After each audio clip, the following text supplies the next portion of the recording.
Hi, welcome back. It's Dr. Dyan Haspel-Johnson. I'm here with another sleep tip.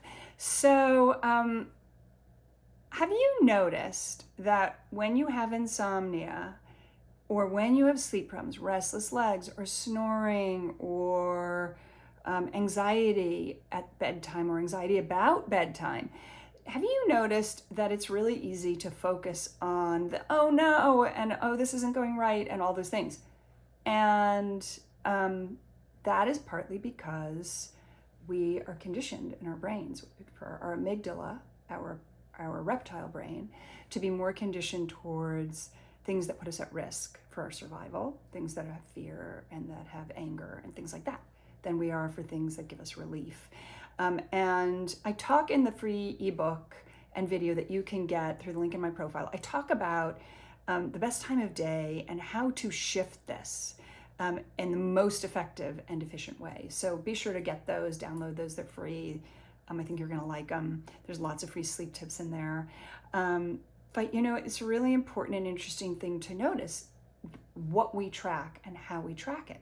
So just first, I would suggest bring some awareness to if you have a tendency to focus on the bad or the things that make you uncomfortable, or you know, because that's something that we are conditioned in our brain to do. Then when you begin to notice that, know that there is a choice in that. That's what self-hypnosis is actually all about. And you can do this just in your everyday life. You can begin to notice how where we put our attention is where we have tension. And we can shift that. We have the power to do that. We have the power to track these things and to make a different choice. And when we reframe that, we can choose to focus on what's going well. Like, for example, when you get into bed and you think about, oh, I love my bed, it's so cozy. I found the right pillow. Oh my gosh, my head feels so relaxed on this pillow. My body feels so supported on this mattress.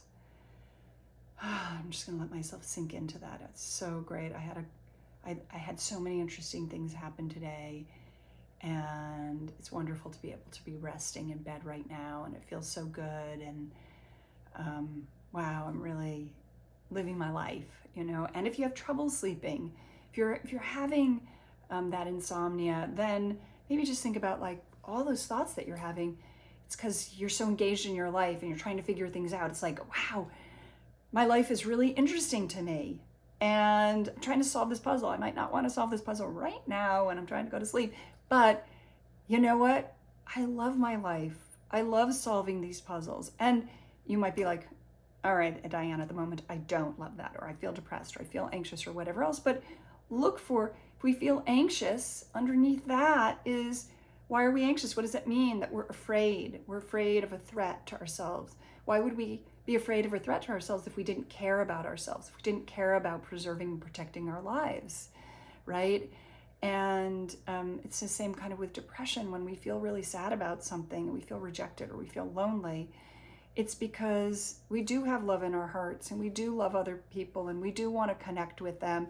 And that's about a love of life. That's about wanting to be connected and an urge to be connected. And, you know, there are a lot of people who feel that way too. So I just think it's kind of an interesting thing to be able to recognize that you can reframe this.